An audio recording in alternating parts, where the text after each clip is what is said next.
Muito bem-vindo ao KeyCast, o podcast onde transformamos hard e soft skills em histórias que você não sabia que precisava ouvir. E eu sou Bernardo Babo. E eu sou Vitor Guelman. E hoje a gente vai falar mais uma vez desde networking estratégico. E o convidado que tá aqui, o cara é um monstro em fazer relacionamento, rapport e conexão com as pessoas. E vamos falar também, obviamente, sobre aquelas histórias embaraçosas que poucas pessoas têm coragem de contar.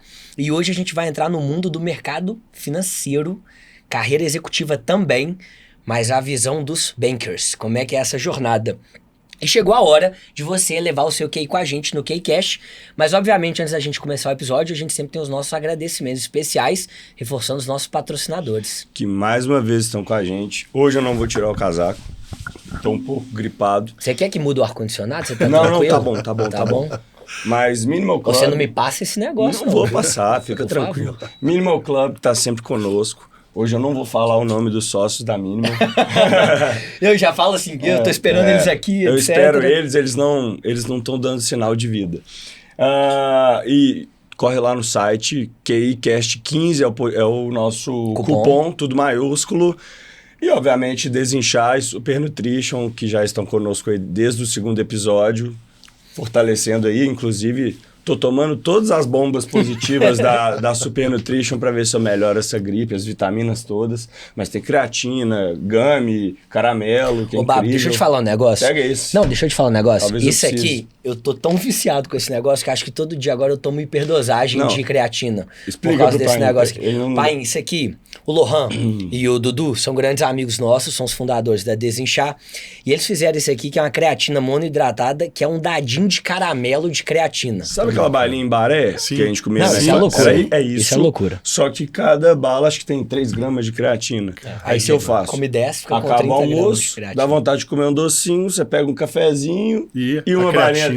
É incrível. Espetáculo. Só que o negócio é que é creatina, não dá pra Onde eu tomar compro? hiperdosagem. Não, nós vamos te dar uma de presente. Fica tranquilo, nós vamos te dar de presente. Mas no site lá também tem cupom, KeyCast, tudo junto, maiúsculo, entra lá, aproveita também essas Diz que o Lohan oportunidades. tá vindo aí, viu? Pra gravar com a gente. Ele sabe que eu tô doente, eu tava com ele no final de semana, eu dei uma pressão nele pra ele fechar essa data com a gente. Olha, eu que vou fazer a apresentação hoje. Por Você favor. me desculpa porque eu que convidei, mas esse cara aqui eu faço questão de apresentar ele, que ele é um grande amigo, um grande parceiro.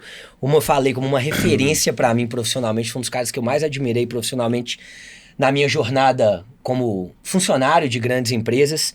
E hoje a gente tem conosco o Henrique Paim, e olha essa estrutura que a gente montou aqui. Um profissional que navegou por mais de 20 anos no mercado financeiro, trabalhando em grandes bancos, desde quando iniciou como trainee na mesa de operações do Unibanco, em 1999.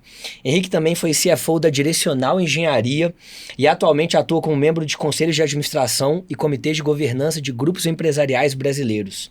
Além de sua trajetória profissional, é casado, pai de 3 filhos e consegue equilibrar muito bem, conseguiu também, a sua carreira intensa com sua vida pessoal. Algo que muitos consideram impossível no mercado financeiro. No mercado financeiro dizem que você tem que abrir mão de grande parte da vida pessoal para poder viver aquela loucura ali, aquela alta intensidade. E hoje, obviamente, mais do que as credenciais, a gente quer conhecer Paim como, B. Por trás de tudo isso... Por trás da armadura de um Exato. CFO, a realidade De um dele, grande a banker. verdade dele de um grande banker. Exato. Os desafios, as dores, os orgulhos, os momentos de alegria, de descontração, hobbies, tudo. Tudo que ele puder falar pra gente aqui, a gente vai querer saber para absorver um pouquinho, que eu já vi que o conhecimento dele é altíssimo nível. Exato. Paim, muito obrigado pela presença, prazer enorme em recebê-lo aqui, a gente que se conectou de tantas formas, tanto profissionalmente, quando eu tive a oportunidade de trabalhar com você, eu era estagiário do banco na época, 2013, 2014, se não me engano. Um momento muito relevante pra mim, e depois a gente se conectou de outras formas. Os filhos foram estudar no colégio da minha família, a gente teve uma jornada juntos, família tão especial E que você a gente... estar lá foi importante para nós, Exato, com para certeza. essa transferência. Pra essa decisão, Pra essa eu lembro. decisão. Eu lembro que eu tava Eu te vendendo... liguei, eu te mandei um WhatsApp e falei assim, olha a responsabilidade. Eu lembro, eu falei, e a gente começou essa venda do São Tomás lá no banco. Foi. Eu falava já do colégio pra ele, Foi aí mesmo. vocês estavam no momento querendo mudar os meninos de escola, estavam fazendo uma avaliação aí sobre o novo Olha que momento. beleza, levou um pacote de 3. Exato. Esse cara me deixava uns 5 mil reais por mês lá, pelo menos, com as No 3 mínimo, crianças. no mínimo. Isso era bom demais. Mas aí, ó, ele falou assim, eu fui adimplente, então agora tá tudo certo pra vir aqui no podcast, porque se eu não tivesse pagado mensalidade, eu não ia Não, chamar mas pra vir ele aqui, não. foi gentil, me deu um bom desconto também na hora que eu escalei. Exato, 3 filhos, porra, pra colocar dentro da escola. Mas, pai, a gente sempre começa com uma breve apresentação e como a gente sempre fala aqui no Kcast, são hard soft skills e histórias que ninguém teve coragem de dizer ou de contar. E, obviamente, fique à vontade para compartilhar, você se sentir confortável. Perfeito. Mas a primeira questão é, quem é Henrique Paim para além do mercado financeiro, para além da história nos grandes bancos, para além da direcional engenharia? Quem é esse cara? Maravilha. Primeiramente, muito obrigado pelo convite, Vitor, Bernardo, prazer em conhecê-lo.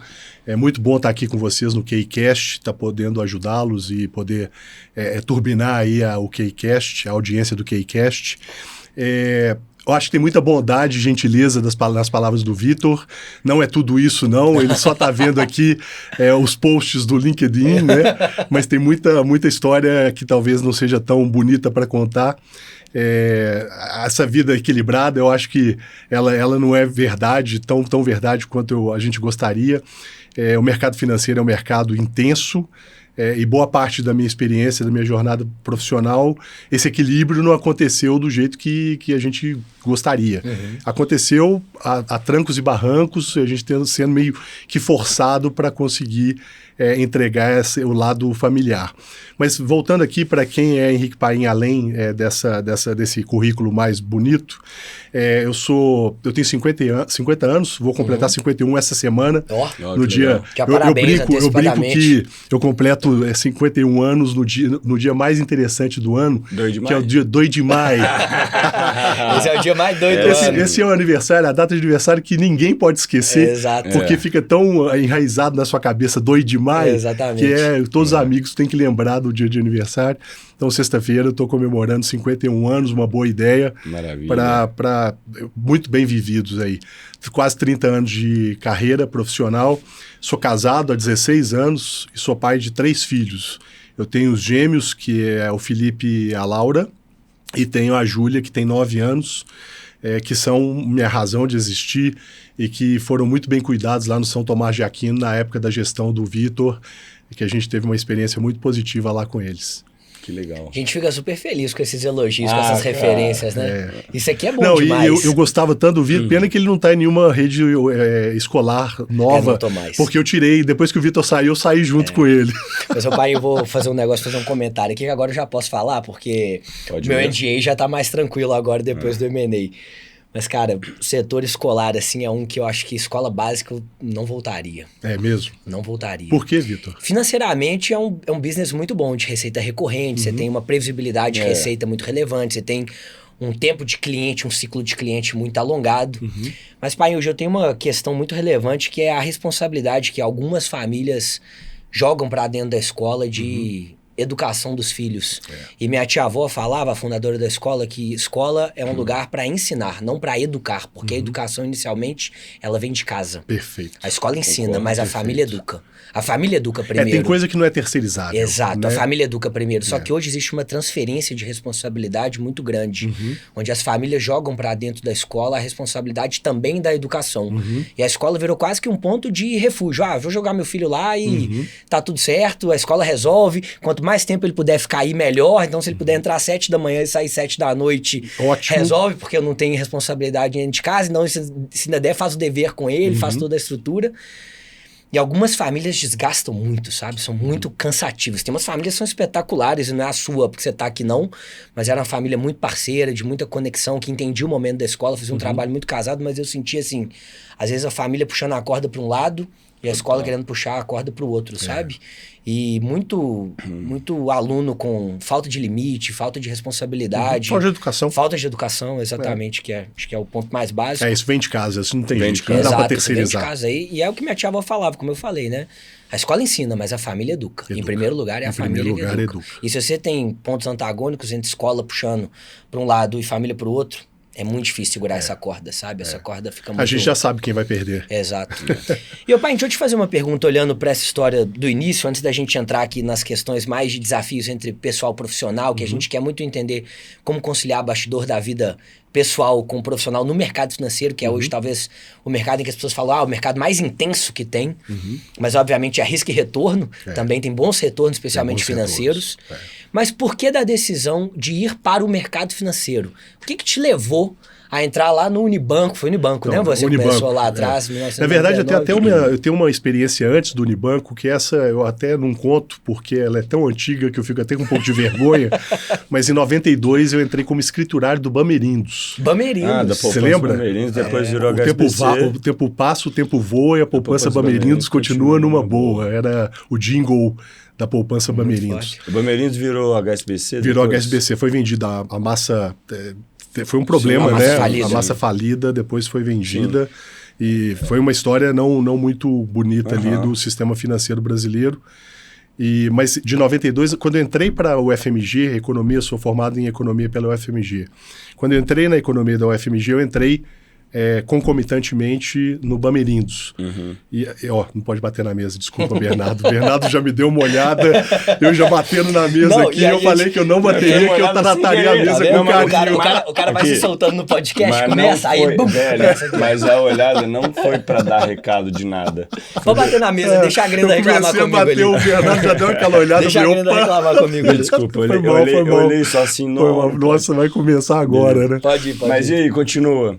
Então, aí eu entrei para o Bamerindos, eu trabalhava na área de cadastro de pessoa jurídica, então era uma operação B2B, e eu ficava lendo 8 horas por dia contratos sociais e alterações contratuais de contrato social para identificar os poderes das pessoas físicas que assinavam por aquelas empresas que eram atendidas pelo Bamerindos. Então, desde esse início você já tinha que ter uma capacidade interpretativa gigantesca, né? Gigantesca, porque sempre é um desafio, porque não é padronizado, né? Então cada um tem uma redação, então tem uma questão de interpretar o que está escrito para identificar quais são os poderes, apesar dos advogados tentarem dar uma padronização, tinha muito aqui dessa questão da interpretação. Então eu fiquei lá até 95, não estava conseguindo tocar a carreira e a profissão juntos, porque eu saía da UFMG 11h30 da manhã e entrava no Bamerindos meio-dia. Estudava na FACE, ficava na Rua Curitiba, ia caminhando, que a minha agência era na Rua Tupis, eu ficava na sobreloja de uma agência, e aí tinha que comprar uma marmita para chegar rapidamente, em 10 minutos, almoçar e começar a trabalhar. Então, foi uma experiência boa de vida, de você ter que dar o sangue ali para conseguir fazer as coisas acontecerem. Eu nasci numa família simples, que não tem muitos recursos abundantes, nunca me faltou nada, então não posso reclamar, e tudo que eles me deram de presente foram as bases do que eu consegui conquistar na minha vida pelo meu esforço, pela minha capacidade de me autodesenvolver. Então eu nunca pude deixar de trabalhar. Eu juntei um dinheiro durante esses 3 anos de Bamerindos para terminar meu curso de economia. Então eu acabei formando em 97, e aí em 98 eu fui para Londres estudar inglês, fiquei 6 meses lá em Brighton, sul da Inglaterra, para estudar inglês, na St. Giles College. E quando eu voltei, o primeiro programa de trainee que eu fiz foi o do Unibanco, e eu passei no primeiro programa de trainee. E nesse programa de trainee foi legal porque eu era o único mineiro, foram 3.000 candidatos no Brasil inteiro. Você tinha 13 paulistas e um mineiro, eu era o único mineiro.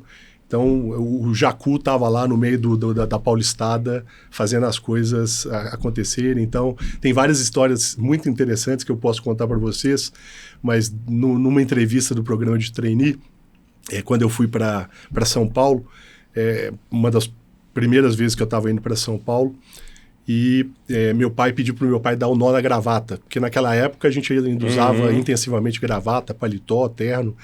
E aí meu pai deu um nó na gravata, eu coloquei na mala, partiu São Paulo, cheguei lá, e tinha a entrevista 10 horas da manhã, fiquei no flat de um primo meu que morava lá, que trabalhava no Banco Bozano, que era um banco de investimentos muito famoso. E aí acordei, tomei um banho. Na hora que eu coloquei a gravata parecia uma gravata de palhaço. Meu pai deu um nó de gravata, mas ela ficava no meu umbigo. E eu falei assim, meu Deus, e agora? O que eu vou fazer? Vou com essa gravata de palhaço? Vou sem gravata? Fiquei naquele dilema.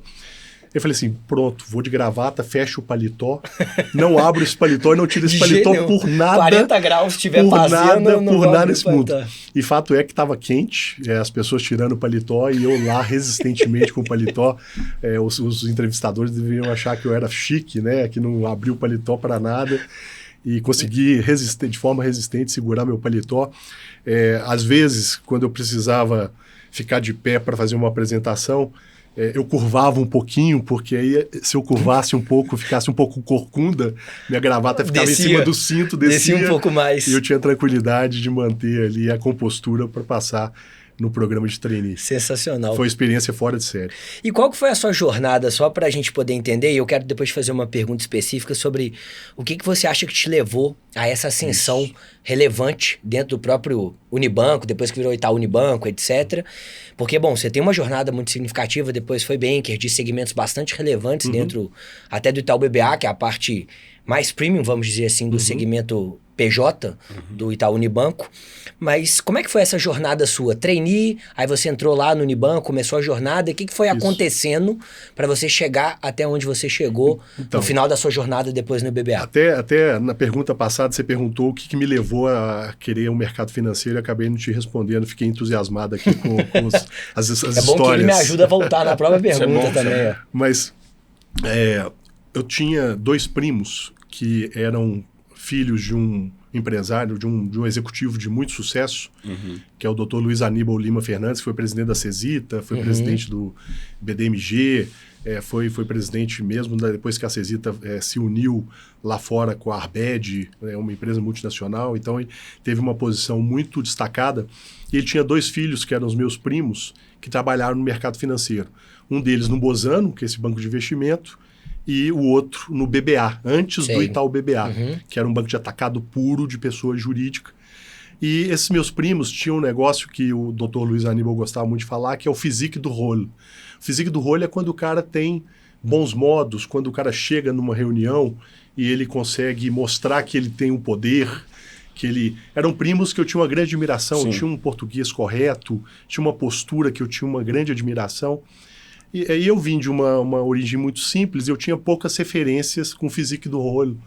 E na hora que eu olhava para eles, eu falava assim, pô, eu quero ser parecido com esses 2 caras que tem esse physique do rolo. Tem um quê de etiqueta nisso? Um quê de etiqueta. Beleza. Um quê de etiqueta. Tá, um peguei. Quê de... Não, deu para compreender o que é isso. E deve passar muito também até pela forma de vestir. Total. Forma de vestir, forma de se comunicar, forma de cumprimentar, postura, tudo isso é o physique do rolo. Linguagem não verbal, isso aí, muito relevante. Linguagem não verbal. Adoro essa ótica. E na hora que eu comecei a conversar com eles sobre a trajetória deles, eles foram economistas e todos eles, os 2, começaram no mercado financeiro. Então eu falei assim, vou ser economista e vou começar pelo mercado financeiro. E comecei a escolher bancos que eu poderia fazer o programa de trainee. O Unibanco tinha um programa de trainee que chamava Trainee Único, que era um programa extremamente, com muita reputação no mercado financeiro.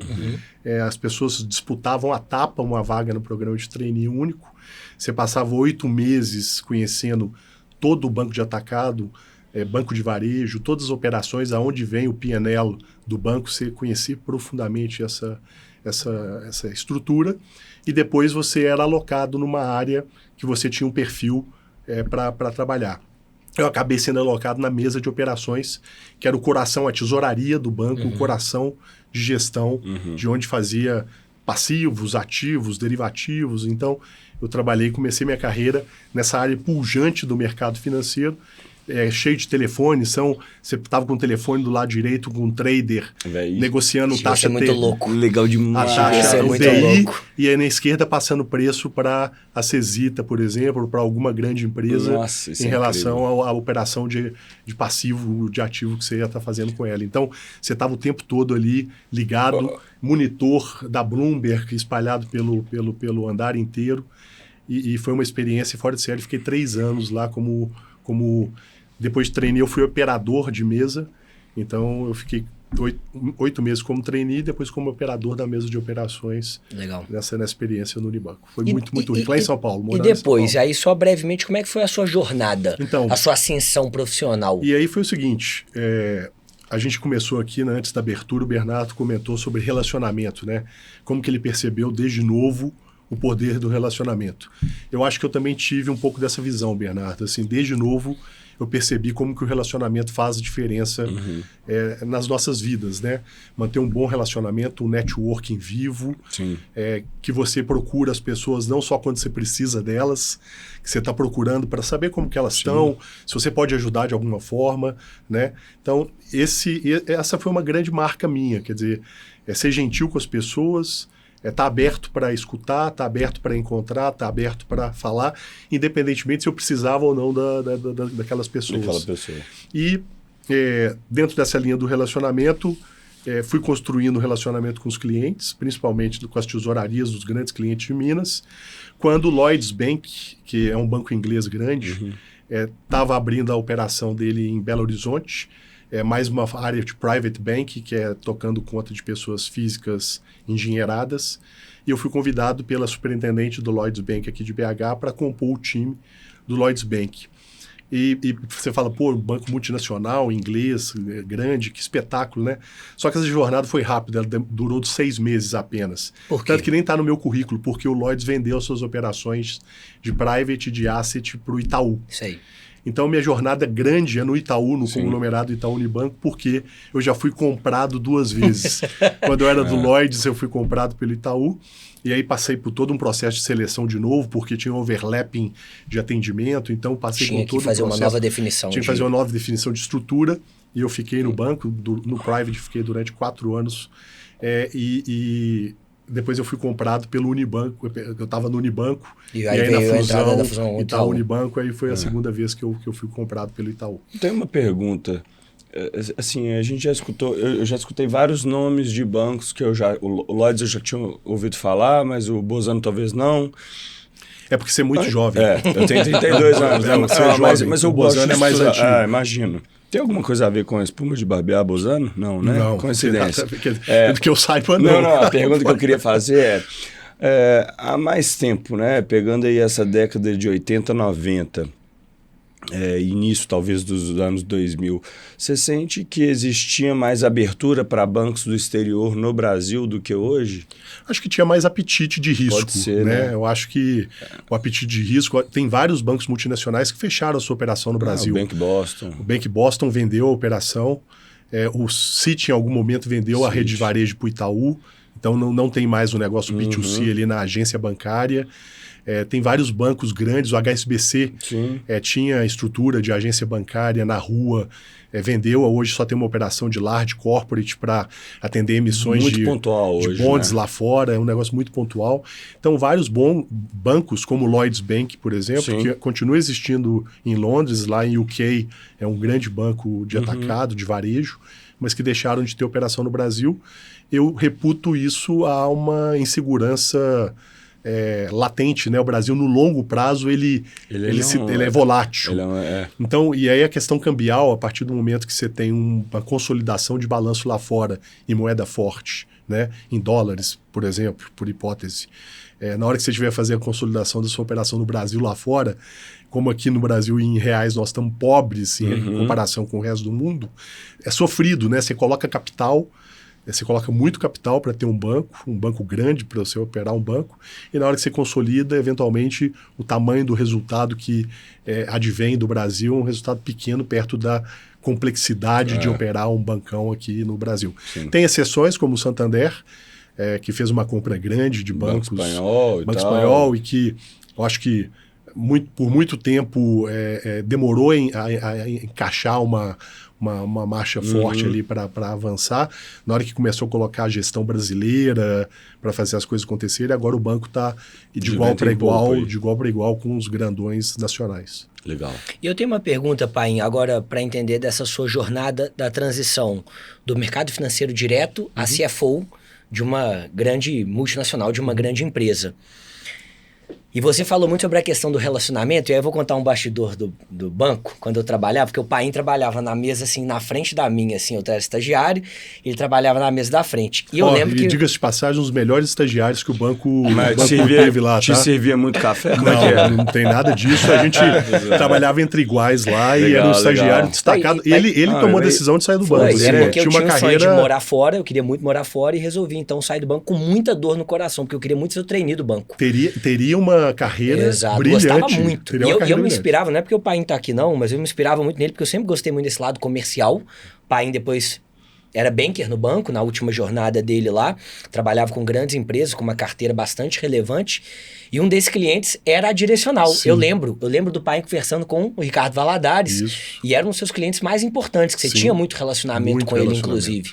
E aí eu queria entender, Paim, porque você falou sobre a questão do relacionamento, e eu sou um pouco viciado nessa tese de relacionamento, especialmente depois da minha experiência em São Paulo, e eu volto na questão de Dale Carnegie, que ele fala que 85% do seu sucesso vem da sua habilidade de engenharia humana. E uma parte da engenharia humana é a habilidade de relacionamento, comunicação, etc.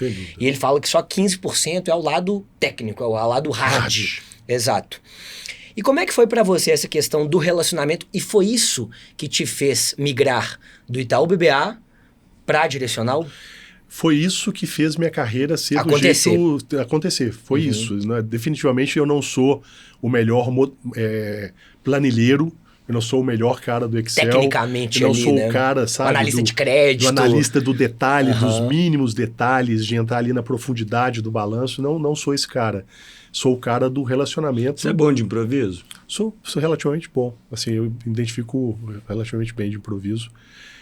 Obviamente depende do tamanho da surpresa, né? Se ela for muito grande, pode ser que difícil, eu demore alguns segundos, mas eu acho que relativamente é bom, porque soft skill eu acho que eu sou forte, né, nessa parte do soft skill.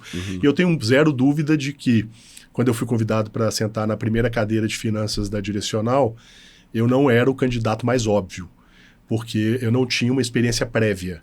Como CFO, como um executivo de finanças. E a empresa já era uma empresa grande listada. Sim. Listada na B3, com ações negociadas ordinárias, negociado no novo mercado, com nível de governança já maduro, empresa já com quase 40 anos de idade. Então, quando eu sentei na cadeira de CFO, primeiro foi aquela euforia quando eu fui convidado, porque de fato eu não esperava ser convidado por uma cadeira tão pesada como essa. Então, uma euforia, uma comemoração, mas só que quando a ficha começou a cair, começou a entrar um certo desespero, porque eu falei assim, e agora? Eu vou sentar na cadeira e como vão ser os meus primeiros 90 dias, né? O que eu vou fazer? Como é que eu vou imprimir meu modelo de gestão?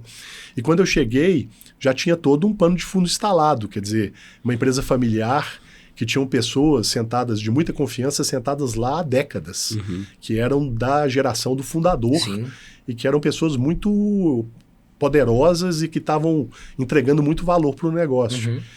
E geralmente quando você chega numa cadeira dessa, você pode ter um ímpeto, se você for um cara menos paciente, você pode ter um ímpeto de querer trocar pessoas. Sim. E não foi o que eu fiz. Eu tive uma grande... eu acho que esse é um mérito de analisar mesmo. De analisar o cenário e de tentar desenvolver as pessoas. Quer dizer, as pessoas podem não estar preparadas exatamente para aquele perfil que você vai trazer de gestão, mas você tem dois caminhos de um líder. Você tem um caminho fácil, que é simplesmente trocar as pessoas, colocar gente que você percebe que tem valores parecidos com os seus. Você tem um caminho de pegar na mão e falar assim, vamos junto. Eu vou te ajudar e você me ajuda e a gente vai construir aqui uma bela caminhada juntos. E foi isso que eu fiz. E eu reputo que um dos sucessos que a gente conseguiu desenvolver nessa jornada de 5 anos de Direcional foi ter um time muito comprado comigo. Quer dizer, eu acho que quem te manda embora de uma empresa está mais relacionado com quem você lidera do que quem você é liderado. Forte eu acho que o seu time tem muito mais capacidade de...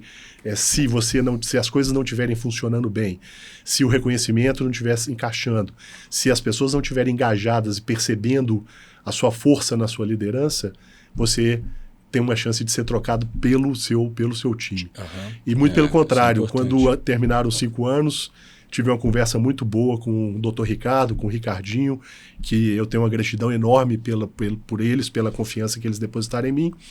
E na reunião final, quando meu time foi comunicado, até o controller Coração de Gelo derramou algumas lágrimas com a minha saída. Então, esse é um negócio que eu tenho orgulho. Quer dizer, todas as minhas passagens, em todas as minhas experiências, eu deixei uma boa impressão digital.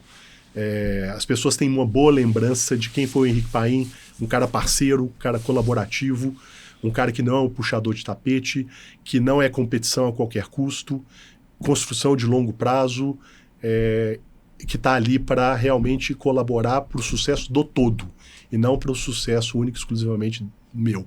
Sensacional. E essa reflexão de você ser... Isso era corte, tá? Não, isso é corte. Essa reflexão de você ser desligado eventualmente, né? Ou convidado a sair pelo seu time, isso é muito foda, muito, muito forte. Mas faz todo sentido, porque seu time, não que ele queira ir contra você, né? Mas se não houver realmente essa... Ele te boicota. Mas se não houver essa compra que você colocou, mas pensando isso de uma forma positiva, né? Se não houver essa compra, meu amigo... não tem engajamento. Você perde engajamento, aí sua força cai por terra mesmo, não tem jeito. E, pai, entrando um pouco no lado pessoal... Porque o mercado financeiro, teoricamente, tem uma visão, carrega um estereótipo das pessoas muito fortes, sem vulnerabilidades, etc. E aí eu tenho uma pergunta sobre 2 momentos no mercado financeiro. Mercado financeiro banco, Itaú BBA, especialmente, depois mercado financeiro também direcional, porque você ocupava a cadeira de CFO, ainda que era uma carreira ali executiva, etc. Isso. No caso da direcional, uma pergunta, uma curiosidade que eu tenho. Pô, você tem uma responsabilidade gigantesca como CFO, estatutária, etc. Dever fiduciário com 20 mil acionistas minoritários. É isso, eu ia te perguntar, como é que foi para você lidar com isso? Você cagou nas calças em algum momento? Teve muito medo? Mas foi desesperador. Você falar assim, pô, eu tenho que assinar aqui um balanço, tenho que assinar um demonstrativo aqui no final. Muito medo. Que tem que ir para mercado, a empresa listada. Isso. Com um monte de acionista, governança estruturada pesadíssima. Como é que você lidou com isso? O que aconteceu? Eu lembro exatamente o dia que eu entrei no direcional, dia 16 de dezembro de 2019. O que aconteceu 4 meses depois? Pandemia. Nossa. Só que antes da pandemia, quando eu entrei na direcional e eu sentei na cadeira, eu não sabia o que eu ia fazer. Porque assim, eu sempre fui área comercial de banco, eu não sabia o que eu ia fazer. Aí eu falei assim, eu preciso urgentemente de uma mentoria. Sandálias da humildade. Legal eu tenho que achar alguém para ser meu mentor, alguém que esteja numa empresa familiar, preferencialmente listada, que tenha características de família parecidas, se puder ser mineiro, melhor, porque o empresário familiar mineiro tem peculiaridades diferentes ao São Paulo, a carioca. E eu lembrei, eu tinha uma vasta rede de network, porque eu tinha atendido todo mundo de Belo Horizonte. Tinha mesmo. Nessa passagem que eu tive pelo CIB do Itaú BBA. E eu lembrei do Maurício Teixeira, que era o CFO da Localiza. E eu tinha feito algumas operações de mercado de capitais para o Maurício, e a gente criou uma boa relação de confiança, como eu criei com vários outros CFOs. Mas eu lembrei do Maurício porque tinha família Matar, tinha uma empresa familiar, o dono estava muito próximo do negócio, empresa mineira, listada. Então, liguei para o Maurício. Tinha uma certa similaridade ali. Uma certa similaridade. Você indo enfrentar. Inclusive, os acionistas se conhecem e tal. E a empresa muito bem sucedida, quer dizer, o trabalho que o Maurício vinha fazendo à frente da área financeira, é um trabalho que eu tinha uma grande admiração, né? Então, liguei, peguei o telefone, Maurício, acabei de sentar na cadeira de CFO, não sei por onde eu começo.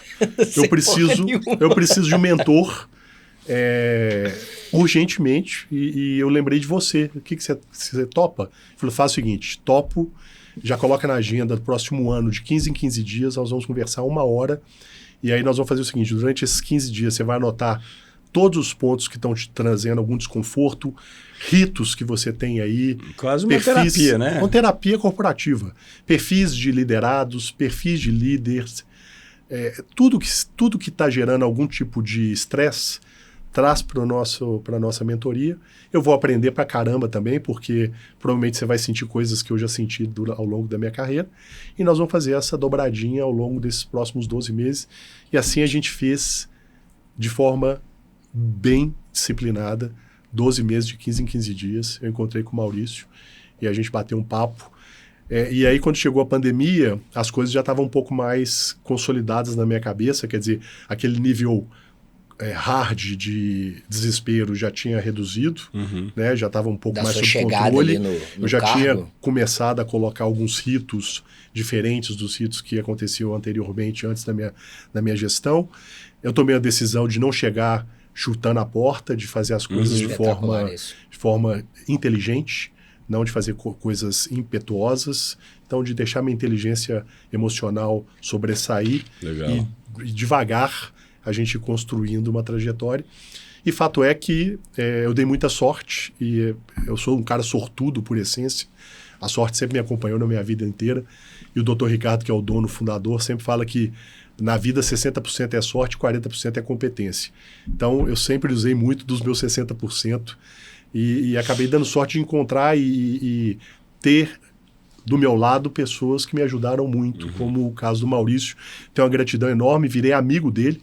É mais um relacionamento que eu criei. Legal. Forte, assim. Toda vez que eu vou em São Paulo, eu marco um café com ele, a gente troca ideia. Ele está na Único ID, uma empresa de tecnologia grande que faz lá o reconhecimento facial e está brilhando lá também. Passou pela Rap Vida depois da Localiza. E ele me deu muitos insights poderosos. Num dia que eu estava num grau elevado de desespero, ele virou para mim e falou o seguinte: o que você quer da vida? Quer estar certo ou quer ser feliz? E na hora que ele falou isso, é um negócio simples, mas que às vezes você para de pensar nessa simplicidade de eventualmente querer colocar o seu jeito de ser, imprimir seu jeito de ser em todos os pontos. E fala assim, calma, você não tem que imprimir seu jeito de ser, você tem que fazer uma gestão diferente, porque aí a vida fica um pouco mais leve. O pai, eu tô te observando, né? Você é um cara muito calmo. E eu tinha um estereótipo de CFO um pouquinho diferente, claro. Hoje eu tomei um pouco menos de café. Não, tudo bem. Mas, com uma vida de alta pressão, que eu acredito que era, e obviamente, né, por bastante tempo, teve algum momento que você olhou para aquilo e falou, pô, sacrifício pessoal aqui, isso está indo longe demais. Teve algum momento assim que você teve, que isso te chocou? Porque eu vejo essa sua tranquilidade, que ela pode ser aqui, obviamente, por ser um papo descontraído, algo, né? Mas por dentro aqui, às vezes, dependendo do que está acontecendo, igual você falou, tudo desesperado, te deu medo no início. Isso. E, obviamente, a partir do momento que você vai absorvendo o conteúdo daquilo e o que você está, obviamente, com os seus desafios passam a ser coisas que você, sei lá, são normas cultas, né? Coisas que você faz no dia a dia, você para de ter medo disso, vão surgindo outros. Mas teve algum momento ali que você falou, cara, eu estou me sacrificando demais por isso. Não precisa entrar em detalhes, obviamente, de qual empresa, mas assim, o que você sentiu, assim? Bernardo, excelente pergunta, que vai um pouco de encontro com aquela questão do equilíbrio da vida profissional e pessoal. Antes de aceitar o convite da Direcional, eu passei 2 anos em São Paulo, eu era o superintendente de Cash Management do Large Corporate do Itaú BBA. O Large Corporate pegava empresas que tinham um faturamento superior a R$1 bilhão. Tinham 1.000 empresas espalhadas pelo Brasil. E esse era o segundo maior P&L do Itaú BBA. O primeiro era crédito, que é a razão de existir de um banco. E o segundo era prestação de serviços, que eu era o head da área de Large Corporate. Legal. E nesses 2 anos eu tomei uma decisão de fazer ponte aérea. Então eu passei 2 anos acordando todas as segundas-feiras às 4 da manhã e indo dormir todas as sextas-feiras à meia-noite. E nos fins de semana eu era um zumbi, porque eu estava muito cansado e meus filhos eram novos, tinham uma grande exigência de entrega, tinham acabado de nascer. Então esse foi um momento, ao longo desses 2 anos, por várias vezes eu me peguei pensando se era aquilo que eu queria da minha vida. Estava consolidado lá, cada vez recebendo mais demandas, mais desafios de relevância da área de atuação. Então, um pouco antes de eu sair, eu receberia a área agro também para tocar todo o cash management do agro, além do large corporate. E isso estava me causando um desconforto. E como que eu estava endereçando isso? Eu ia mudar minha família toda para São Paulo. Então, antes de aceitar o convite da Direcional, eu tinha alugado um apartamento em São Paulo, tinha matriculado meus filhos lá no Magno, alugado um apartamento no Campo Belo, que ficava relativamente perto do Itaim Bibi, que é o Itaú BBA, e ia de mala e cuia para São Paulo. Mas como a vida né? A vida é cheia de surpresas, eu nunca esperava. Eu recebi uma ligação numa semana, que era o Ricardinho, me chamando para um almoço na semana seguinte. Fomos no japonês, que é o Jam, perto da muito bom, um excelente japonês. E quando eu sentei na mesa com ele, e ele me falou do que ele estava pensando, eu demorei 2 segundos para falei, tô de acordo. Ele deve ter ficado muito preocupado, porque falou assim, o que aconteceu? Esse cara precisando sair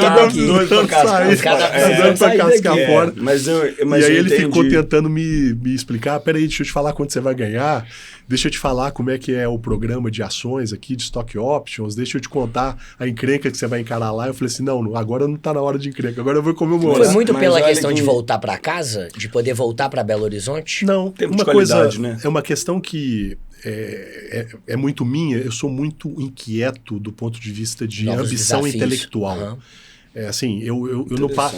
Ao longo dos meus 21 anos de banco, eu mudei de área, a cada 4 anos, a cada ciclo de 4 anos eu mudei de área. Então eu fui mesa, depois eu fui private, depois eu fui corporate, large CIB e a última... Mas porque você sentia a necessidade de um novo desafio ou porque era te imposto o desafio? Não, eu corri atrás. Você cansava? Eu não fiz... Na verdade é o seguinte, rendimentos marginais decrescentes. Já ouviu essa teoria econômica? Então, o que eu percebi era o seguinte, o meu conhecimento, ele tinha uma curva muito inclinada no início e depois eu entrava numa curva que o rendimento marginal era muito... Quase um platô ali? Quase um platô. Sou parecido nesse sentido. Então, e isso acontecia entre 3 e 4 anos. Tanto que você pega os meus ciclos de áreas são marcados dos bancos, assim. São marcados por 3 a 4 anos e eu fazer um shift. Mas é porque quando você já entra também com bastante intensidade, né? Bastante intensidade. Esse bastante intensidade. Então, essa questão de ser calmo, eu acho que talvez eu finja bem, né? Em vários momentos no mercado financeiro eu estava até, de certa forma, angustiado, o resultado não estava acontecendo, você dependia, então, no cash management, por exemplo, você dependia da taxa de juros por uma boa parte do seu resultado, porque era o floating. Os juros caindo é um grande problema. Quer dizer, você fica feliz pelo Brasil dos juros cair, mas você fica triste que o seu P&L está derretendo, né? Então, em vários momentos eu tive uma ansiedade ou mas eu consegui me controlar e consegui parar para olhar a big picture e tomar minhas decisões. E uma coisa que eu reputo também, Bernardo, só para finalizar, eu sempre... Como eu sou muito ambicioso intelectualmente, eu sempre fui um caçador de mim. Eu sempre busquei o meu autoconhecimento. Eu tenho 20 anos de psicanálise nas costas. Eu já fiz todos os tipos de psicanálise que você imaginar. Legal, hein? Desde a freudiana, lacaniana, comportamental. Já fiz todos os tipos de cursos relacionados a esse tipo de... E isso vai fazendo você se autoconhecer e esse autoconhecimento vai trazendo a capacidade de você não desesperar. E não só o autoconhecimento, porque aí você expande para toda a sua perna na empresa, né? Você passa a ser um entendedor de pessoas, não necessariamente de números. Que é a essência da liderança. A essência da liderança é quando você passa a não gerir, mas você passa a liderar um grupo de pessoas. E eu reputo o sucesso da Direcional não pela gestão dos números, mas pela liderança de pessoas capazes, que eventualmente nem tinham toda a noção de sua capacidade e ficaram cientes dessa capacidade sob a minha liderança, porque eu ajudei a ver o valor delas, e elas se empenharam e fizeram as coisas acontecerem. Então a participação deles foi essencial, tanto é que eu saí da companhia, a companhia continua voando, a companhia está batendo os recordes de all-time high no preço da ação, continua fazendo boas emissões, continua fazendo as coisas acontecerem maravilhosamente bem. Por quê? Porque o alicerce foi bem construído.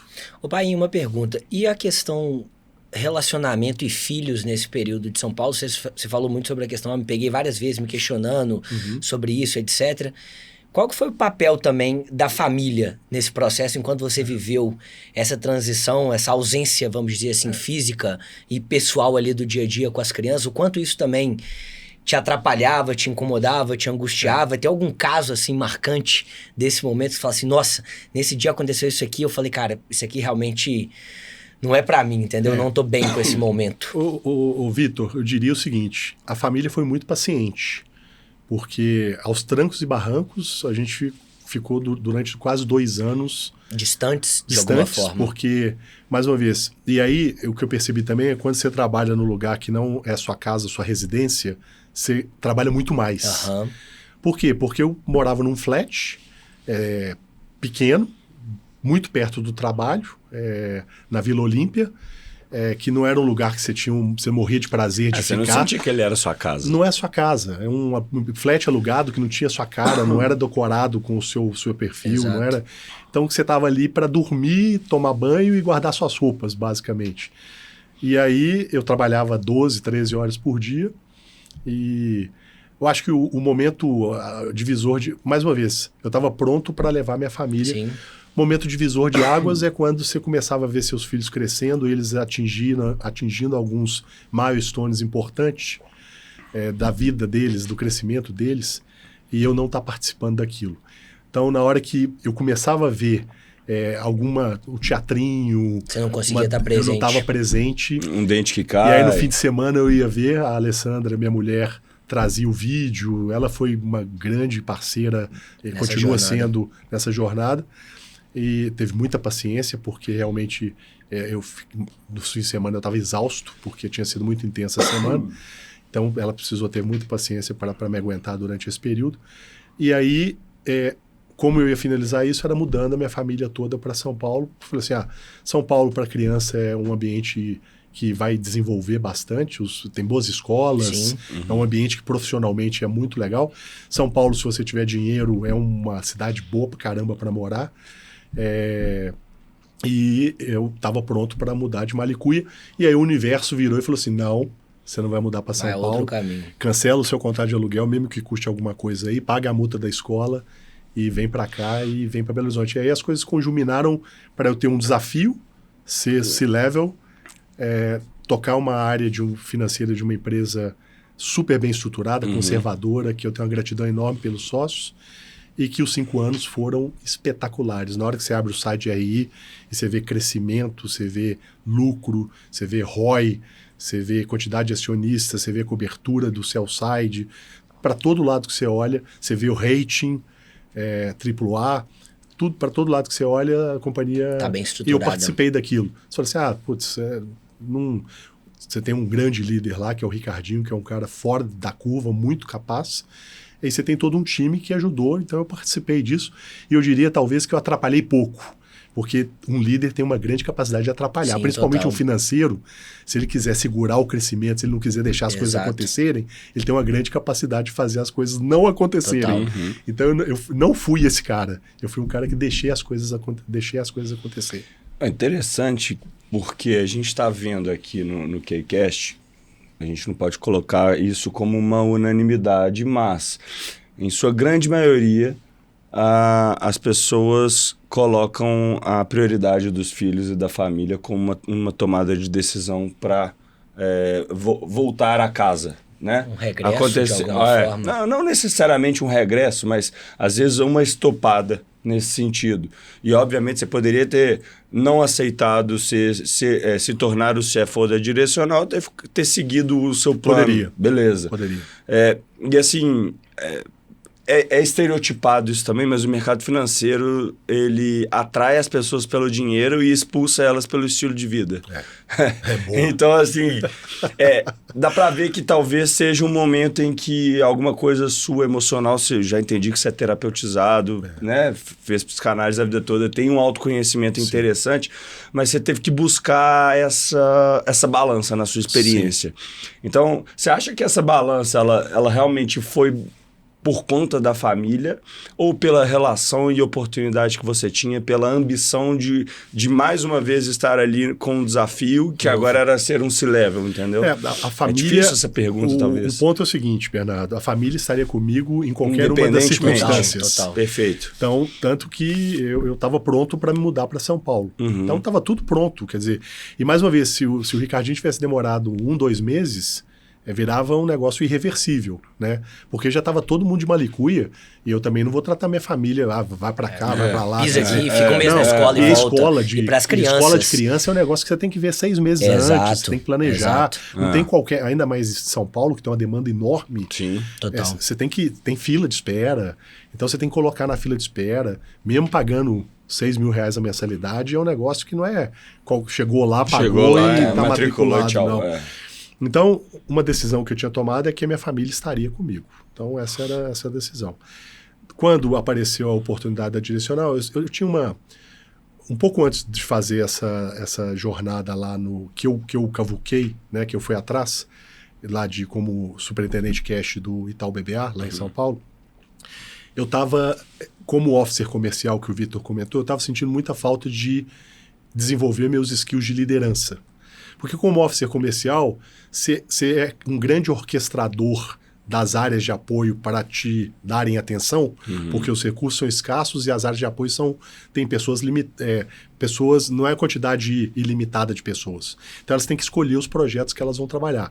E ali você tem que ser um líder para que elas escolham o seu projeto, elas comprem a sua tese, né? Mais uma vez, porque são áreas demandadas por várias pessoas ao mesmo tempo. Várias pessoas ao mesmo tempo. Então o seu projeto tem que ser mais hot do que o projeto do ciclano. Sim. Senão sua atenção você não vai ser... Você fica em segundo plano. E aí eu estava com a sensação de que eu precisava dar um passo de assumir uma área grande para ser líder. E mais uma vez, uma coisa que eu não sei se tem muita gente que vai assistir o podcast que está começando a carreira, está olhando agora os próximos passos. Eu acho que tem que se julgar na área. Quer dizer, a gente não perde nada por tentar fazer as coisas. Então, nada é impossível. Você constrói a possibilidade. E às vezes você fica assim limitado, né? Ah, mas eu vou ligar para fulano, eu vou incomodar. E se ele não me responder a mensagem? Mas Cara, aí você morre no sim, né? Isso que é o complicado. Você morre no sim. Não, e outra coisa, o máximo que você vai ter é um não. E vai pro próximo, quer dizer... Que teoricamente você já tem. Você já tem, o não você já tem, você já tá com ele. E você tem que se julgar na área. E tem um lado bom também. Nessas incessantes tentativas do si, as pessoas veem que você está se movimentando. Sem dúvida. Então você passa a ser uma pessoa interessante, que está antenada nos assuntos, né? Então, assim, no momento que for conveniente, esse si você pode não estar nem procurando por ele, mas ele vai chegar à sua porta, né? Nunca pode falar que você é uma mosca morta, né? Sempre vai falar assim, esse cara não tá parado, ele tá... E aí eu fiz isso para tudo, quer dizer... quando eu me julguei na área para essa vaga de cash, eu não estava na primeira lista. E eu me julguei na área, fui lá, fiz networking, fui almoçar com o diretor, fui conversar, fui mostrar como que eu poderia agregar, até participar de um processo que a governança do banco era uma governança bem criteriosa para promover pessoas. Então tinha uma disputa mesmo por pessoas com potencial para assumirem cadeiras de superintendente. Muita gente boa no banco, né? Gente muito bem qualificada. E eu me julguei na área e consegui. Quer dizer, quem procura acha. Achei. Só que em algum momento essa desconexão com a minha família estava me provocando essa vontade de uma reunião com eles, né, de voltar a estar com eles ali no dia a dia. E aí o universo conjuminou para que eu tivesse esse convite da Direcional. E aí uniu duas coisas importantes, que era eu estar de volta para casa e um grande desafio que eu sabia muito pouco sobre ele e que eu fiquei muito, muito motivado de fazer as coisas acontecerem. Quer dizer, tudo que eu podia fazer para aprender, para me dedicar, para conhecer a área, para conhecer os negócios profundamente, para poder entregar o melhor resultado possível, eu fiz e o resultado está dando aí. E agora, mais recentemente, eu fiz um outro shift de carreira, né? Quando eu deixei como CFO, na hora que você olha para frente, talvez seja uma pergunta para vocês e eu esteja me antecipando, mas na hora que eu olhava para frente e via a Direcional muito redonda, eu falava assim, eu não quero passar mais um ciclo aqui, porque as coisas estão consolidadas, estão bem. Tinha um profissional super qualificado lá que era potencialmente meu sucessor, que acabou se tornando meu sucessor, que está voando, cara que entrou como estagiário, cara brilhante. E eu olhava para frente e falei assim, eu quero estar envolvido em projetos que têm muita criação de valor. Porque a Direcional saiu de um market capitalization de 1,5 bi para um market capitalization de 5,5 bi em 5 anos. Né? Então o fundador ficou muito rico, mais rico ao longo desse período, recebeu bons dividendos. Eu quero estar envolvido em projetos como a Direcional de 2019. Você não quer pegar o negócio pronto, né? Depois que está pronto, você quer um desafio, né? Então, a analogia que eu faço é com o futebol. Você quer ser o treinador de um clube que está ganhando tudo. Vamos pegar o Palmeiras aí? Não sei se você curte futebol. Eu sou cruzeirense. Beleza. Nossa, coitado, tá igual eu. Tá, beleza, tudo bem. Mas eu não quero pegar o seu emocional. Ou você quer pegar, sei lá, um Mirassol, que acabou de subir e tem o potencial no campeonato de ser a zebra do ano, por exemplo. Ou o que fizeram lá o Cruzeiro com o ganhou do Mirassol. Eu fui no Mineirão, inclusive. Não, fizeram com o Fortaleza, com o Voivoda. Ganhou ontem, 1-0. O Voivoda com a gestão dele no Fortaleza. O Ceni fazendo no Bahia, a mesma coisa. Então, assim, é muito mais motivador você pegar algo que... Em construção. Mas tem potencial. Assim, que vai te estressar, que vai te deixar puto, que vai te dar dor de cabeça, mas que também pode te dar a satisfação. Então, eu acho que a satisfação é muito maior. Mas eu acredito que posso estar enganado, mas pelo que eu interpretei, essa sua motivação por um desafio é muito forte. É por desatar os nós que estão ali para falar, porra, conseguimos. Ótimo. Aí você pode pensar em para um próximo desafio. Perfeito. E, pai, eu queria entrar num tema muito forte aqui de mercado financeiro, que é dinheiro. Isso. Porque o mercado financeiro, eu adorei sua frase, que você falou assim, o mercado financeiro atrai pelo dinheiro, mas expele pelo estilo de vida. Eu adorei, porque poucos têm a resiliência de suportar a pressão do mercado financeiro. Mas tem uns que conseguem. Não, tem uns que conseguem. Você foi um exemplo que, imagino, tenha feito uma boa estrutura. Não sei se você lembra do Marião. Lembro, Mário Lúcio Gurgel. Tá no banco até hoje. 41 anos de banco. Caraca. 41 anos. Não, lembro dele. O Marião era o líder. Ele é o líder de toda a área agro do banco, ele é o principal líder. Que eu lembro, na época, o Mário coordenava a regional filial Minas, Bahia, Nordeste e Centro-Oeste, se não me engano. Centro-Oeste, o Milton. O cara viajava, bicho, o Mário viajava no ano, acho que teve um ano lá uma vez lá que ele fez, foi coisa de 270 voos no ano. Tem noção? Loucura. Tinha dia, eu lembro lá da agenda do Mário, que o cara passava em 3 lugares no dia. Ele tomava café num lugar, almoçava em outro, jantava em outro. Então, 40 anos. Isso, visitando as regionais, né? Ele fazia regionais. Exato. Pra mim. Vou pegar. E aí eu queria te fazer uma pergunta, pai, sobre essa questão de bônus, etc, porque essa é uma questão muito sexy do mercado financeiro, onde diz-se que paga-se muito bem no mercado financeiro para bons trabalhos, especialmente no setor de IB, etc. Isso. Como é que é de fato essa cultura de bônus no banco? Ela é de fato real, isso acontece mesmo? E como é que é essa questão que outra visão que as pessoas têm muito forte dentro do mercado financeiro é uma competição muito exacerbada, inclusive entre colegas, etc. Qual que é a realidade por trás disso tudo? E isso também foi para você um fator motivador para seguir nessa jornada do mercado financeiro? Sim. Primeiro, é verdade, a questão da remuneração de banco é muito agressiva, principalmente na hora que você vai chegando em cargos mais próximos ali da direção do banco, de liderança. O banco tem, no modelo de negócio dele, no Itaú BBA, pelo menos. Não sei se continua assim, mas eu acho que sim. Mas ele faz uma pesquisa anual salarial e ele seta 30% acima do topo da pesquisa. Então, é um banco que tem, no modelo de negócios, ter as melhores pessoas no mercado financeiro nos seus quadros profissionais. Para isso, ele entende que ele tem que reconhecer. Então, ele faz a pesquisa com uma das grandes empresas de pessoas do globais, tem um salário e aí jogam 30%. Então, não foi uma vez só que eu recebi uma ligação e falei assim, prepara aí que o seu próximo contra-cheque vai ter 30% de aumento de salário, porque eu estava desconectado. Eu estava desconectado da turma. Mas ia ser colocado dentro desse cluster eu era colocado de volta. Legal. Então, se por alguma liderança, você ficou um pouco atrasado, se você estava performando, eles te colocavam de novo no jogo ali. Isso. Então, é fato, é indiscutível que o mercado financeiro paga muito. E é natural, porque o lucro do Itaú no ano passado foi de 40 bilhões de reais. Quando você está numa empresa que tem um lucro de 40 bilhões de reais, é muito mais natural. Apesar de ter 100 mil funcionários, é muito natural que ele vai olhar o tanto que daqueles 40 bi que você está contribuindo e vai te dar um naco importante dentro daquilo, comparativamente com a economia real. Agora, já na economia real, você tem dificuldade, porque a grande maioria das empresas são empresas relativamente pequenas. Então, a empresa que está dando 5, 10, 15 milhões de lucro é uma empresa bem sucedida. É muita coisa. E é muito dinheiro. Já é muito dinheiro. Mas ele não consegue te pagar um bônus tão relevante. Então, o mercado financeiro é naturalmente um mercado que vai atrair talentos. Você tem que ter resiliência, você tem que aguentar. Você tem algum caso muito bom assim?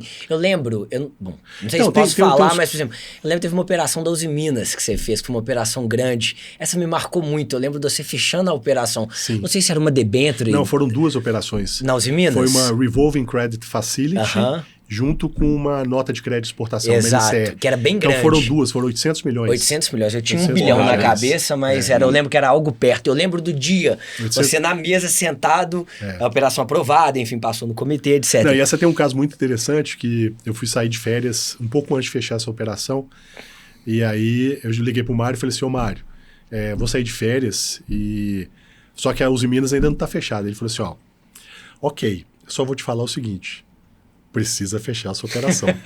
Independente se você está no escritório, está de férias, precisa fechar. O que aconteceu? Eu saí de férias, mas não desconectei do meu telefone um minuto, porque qualquer ligação da Uzi Minas, eu estava perto, mas de fato, quando foi uma das maiores suas lá? Teve uma da Samarco, 2 bilhões de reais. 2 bilhões. Uma credit facility relacionada a cartas de fiança de 2 bilhões de reais. Então essa foi a maior, assim, o maior ticket. Mas eram essas operações de 100 milhões, 200, 300 milhões, eram de certa forma recorrentes. Mais recorrentes. Pelo tamanho das empresas, né? Limite de crédito 2 bi, 3 bi, 4 bi era tradicional, porque eram os grupos empresariais muito grandes. E aí, voltando para a questão da competição, quando eu era mais novo, eu era mais competitivo. Eu diria que sim, mas não competitivo na concepção negativa da palavra. Competitivo de querer fazer melhor, querer aprender, querer me desenvolver. E não na concepção de puxar tapete, porque tem bancos, por exemplo, né, alguns bancos mais agressivos da Faria Lima, que tem assim, você não pode deixar o nome do cliente em cima da mesa, que eu já escutei falar isso, exato, o cara pega o telefone do cliente. Não pode deixar o computador logado. E aí, assim, a estrutura do banco favorece, porque não tem um officer comercial daquele grupo. Então, se você ligar e for mais persuasivo do que eu, você vai lá e visita o cara na frente e segmenta ele para você. Uhum. Então, no banco, não. As cartas são mais, no Itaú, mais pelo definidas. menos, são mais definidas. Então, sim, eu nunca pensei, tem competição? Tem competição. Mas não é uma competição desleal, pelo menos na minha leitura. E o que você diria? A cultura é uma cultura mais soft. Dentro desse cenário competitivo, é uma cultura mais soft. Mas, de fato, tem bancos na Faria Lima, do lado contrário de onde fica o Itaú BBA, tem um banco famoso lá que tem essa cultura de competição muito intensa. 3 letrinhas. Eu sei, conheço bem. Cultura bem intensa. Diz que uma... Vou falar não, uma começa com B, tô brincando. Mas enfim, e aí eu ia te perguntar uma Banco coisa. do Brasil? Pode ser Bradesco, talvez, né? BRB. Exato. A BRB tá agressivo, né? Exato, mas tem os bastidores também um pouco complicados, aí, um pouco complexos. Mas uma questão que eu ia te perguntar é qual hoje para quem tá no mercado financeiro, etc, ou quem tá começando, que tá nos acompanhando aqui, que vai assistir esse episódio, o que você diria entre um mito e uma verdade do mercado financeiro? Especialmente para esse lado de bônus, etc. Tem alguma questão que te traz à tona assim, de forma muito rápida, de, poxa, falam isso sobre o mercado financeiro, mas não necessariamente é assim, e falam isso de fato é mesmo? Então, eu acho que essa questão da remuneração, de fato, é mesmo. Obviamente que as coisas vão mudando, eu não sei se ainda hoje se mantém a um officer comercial que atende Belo Horizonte tem um nível de remuneração que há 10 anos você tinha. Mas eu sei que as pessoas no banco continuam recebendo excelentes bons valores, e comparativamente com o mercado da economia real, assim, é impensado. Quer dizer, na hora que você sai de um banco e vai conversar... Muito. Não, você vai conversar na economia real, o cara fala assim, peraí. É muito foda. Mas não tem condição. Mas como é que você ganhava isso? Não tem... Como que o cara te pagava? É porque o retorno... sobre o capital alocado, é um retorno que faz sentido, você agrega muito valor. E você tem alguma curiosidade que você materializou com algum grande bônus, assim, que você falou, cara, eu tinha um sonho, não sei, alguma coisa material, um carro, um apartamento, alguma coisa que você falou assim, eu tinha um grande objetivo e isso se materializou com o trabalho no banco? Eu nunca fui muito apegado a essas questões. Eu gosto de viver uma vida confortável. Sim. Então, tudo que me traz conforto, eu aprecio e corro atrás para ter e proporcionar uma vida confortável para minha família. Mas algo que foi um meio divisor de águas foi quando eu comprei o apartamento que eu moro hoje, que eu tive que fazer quase um all-in dos meus investimentos e ainda tomar um financiamento. Eu nunca tinha tomado financiamento na minha vida. Apesar das teorias de finanças defenderem o capital de terceiros na pessoa física, eu tenho dúvidas se você tem que usar de fato capital de terceiros, mas foi a primeira vez que eu usei capital de terceiros, peguei all-in, então recebi um bom bônus, peguei os meus investimentos e comprei um belíssimo apartamento que eu moro hoje, e não me arrependo. No final das contas eu paguei esse financiamento muito rapidamente, Então as coisas deram certo e eu diria que naquele se joga, eu acho que aqui vai também uma dica, né? Se joga, as coisas vão funcionar, você vai melhorar, você vai, quer dizer, se você tiver um mínimo de vontade, se você tiver a fim de fazer as coisas acontecerem, você vai ganhar o dinheiro vai chegar até você. Talvez não chegou naquele timing, mas em geral a curva é exponencial. Sim. Mas tem que ter paciência também com a expectativa, tem que ter paciência, né? É isso. Não, e você não vai ganhar em 6 meses. Essas construções são construções de longo prazo. Eu trabalhei 21 anos no mercado financeiro. Eu comecei a ganhar dinheiro mais forte no final desses 21 anos. No começo, sequei gelo forte. Pesado. E eu falei, nunca vai aparecer para mim, essa festa nunca vai chegar na minha vez e tal. Uma hora a festa chega. Porque essa pergunta eu tenho certeza que você já se fez, né? E aí? Nunca vai ser minha vez, né? Nunca vou ser o selecionado. E aí você manter a resiliência num cenário de muita pressão, porque a pressão por resultados é uma pressão de curto prazo. Então você vai dar conta de um cenário de pressão de curto prazo para não participar da festa? Porque se você não tiver essa cabeça de longo prazo, você começa rapidamente a achar que você não serve para aquilo que você está fazendo. E aí vai um pouco da resiliência. Então, eu só consegui chegar a 21 anos de mercado financeiro por causa da resiliência. Quer dizer, não tenho a menor dúvida.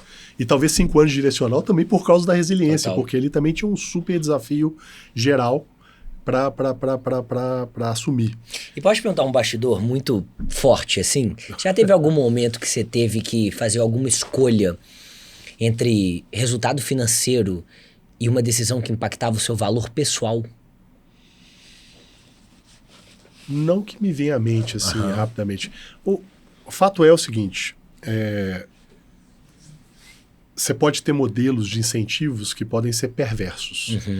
Isso significa o seguinte: se você tem metas muito bem discriminadas de qual produto que você tem que bater aquela meta, você pode ser eventualmente incentivado para fazer um produto que talvez não seja o produto que mais cria valor para o ecossistema.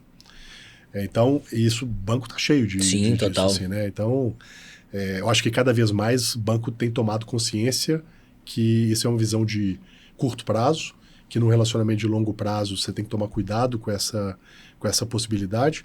Mas ao longo de 21 anos eu me defrontei algumas vezes com incentivos que eu identificava que eram incentivos perversos, ou seja, que eu ia ganhar uma grande quantidade de dinheiro se eu tivesse focado numa determinada operação e que essa operação podia não ser a mais saudável para o ecossistema. Para o negócio. Para o ecossistema, para os stakeholders. Entendi. Talvez para o resultado de curto prazo era o melhor. Para o resultado numa visão de mais longo prazo não era o melhor. A gente não vai entrar em política aqui, mas o governo faz isso, né? Total. O governo só está olhando no curto prazo. Ele está olhando só para 2026, né? Ele não está olhando para... 100%. Não está olhando para os próximos 10 anos. Para o progresso, né? É diferente mesmo, gerir uma empresa e um governo, né? E agora, para a gente caminhar para essa última parte, entrando também no lado pessoal, assim, eu tenho uma questão que... Qual que foi a lição mais cara que a vida profissional te ensinou? A lição que você mais carrega? Você falou muito sobre a questão do relacionamento, a importância do relacionamento, mas talvez a lição mais difícil que a sua jornada profissional te ensinou e que você hoje entende depois de passar por toda essa jornada, depois de 20 e alguns anos de trajetória profissional, e que você gostaria de alguma forma, em algum momento também, passar isso para os seus filhos ou deixar alguma lição para eles com base no que você viveu? Eu acho que a jornada profissional é um filme, e é um filme que acontece em várias etapas. Você não pode tomar decisões acaloradas, quer dizer, na hora que você estiver emocionado, não tome decisões relacionadas à sua carreira que você pode se arrepender. Tem aquela máxima, nunca tome decisões de longo prazo com emoções de curto prazo. Perfeito, é isso, exatamente isso que eu queria. Essa frase eu gosto bastante. Eu acho que essa isso frase acho que vem lá do Goleman, que é o pai da inteligência emocional. Que tem uma sabedoria nessa frase absurda, violenta, porque o pior que pode acontecer é você tomar uma decisão e depois se arrepender. Então, as decisões relacionadas à carreira, elas têm que ser muito amadurecidas. Então, você pensa uma vez, você pensa 2 vezes, você pensa 3 vezes, você conversa com as pessoas. Então, você usar a sua rede de contatos, isso é até uma forma de deixar o seu networking aquecido, né? De levar para a sua rede de contatos, falar assim, eu estou passando por esse seguinte dilema aqui. é isso. E escuta o que as pessoas têm para dizer. Escuta diferentes perfis. Não vai só escutar o CFO de multinacional. Não vai só escutar CFO de listadas. Sim. Vai escutar o empresário, um amigo seu. Vai escutar o cara do mercado financeiro. Vai escutar um cara do varejo. Vai escutar um cara que é psicólogo, que é um amigo seu que foi trabalhar com psicologia. Sim. Então, para formar sua opinião, gaste tempo, reflita bastante e tenha uma visão de longo prazo em relação à sua carreira. Não é shot, não é um negócio que você vai dar um jump, já chega, já virou CEO. Eu percebo que nessas novas gerações, uma certa ansiedade grande de fazer as coisas. Dá tiro atrás da bala, né? Eu sinto isso. Pô, mas vamos lá. Emendando isso aí, com mais de 2 décadas... Quase 3 décadas aí... O que a relação dinheiro e felicidade trouxe para você que você queria passar para mais pessoas, inclusive para mim e para o Vitor? Então, porque às vezes você... Porque muita gente pensa que a felicidade no mercado financeiro é ganhar altos bônus, etc. Comprar carros, comprar bens materiais. Não, tem gente que talvez se realize. Por isso. Mas olha só, eu vou dizer eu não julgo, não. Tá certo. Eu vou dizer... Se aquele é um incentivo direto para ela... Ele gosta de andar de Ferrari no fim de semana. Eu vou dizer que antes da resposta do Paim, eu considero hipocrisia falar que dinheiro não traz felicidade. Dinheiro te traz felicidade porque ele te proporciona coisas, saúde, conforto. Saúde no sentido, você pode ter os melhores médicos, os melhores hospitais, comer as melhores comidas e etc. Obviamente ele não te dá anos de vida, pelo menos ainda não, né? Vamos ver o que a medicina vai nos proporcionar. Mas... acho que já dá anos de vida. Já dá. Você vê a expectativa de vida, o que está acontecendo, tem muito de uma condição de capacidade financeira de bancar o desenvolvimento tecnológico na medicina. Faz sentido. Sob essa ótica, sim. Então, assim, eu queria entender isso, sabe? Porque caminham juntos, né? De certa forma. É óbvio que não é tudo. Você não vai ser feliz só por ter dinheiro. Até porque eu tranquilamente diria que talvez você, com a sua família, numa praia, sem fazer absolutamente nada, sem ter que gastar R$1, só estar ali com eles, se divertindo, chilling, já é algo que vai ser a coisa mais gratificante da sua vida, que o dinheiro não precisou proporcionar. Eu acho assim, quando eu era jovem, eu ficava pensando nos múltiplos, eu ficava pensando nos números, né? Quando eu tiver 30 anos, eu tenho que atingir tal número.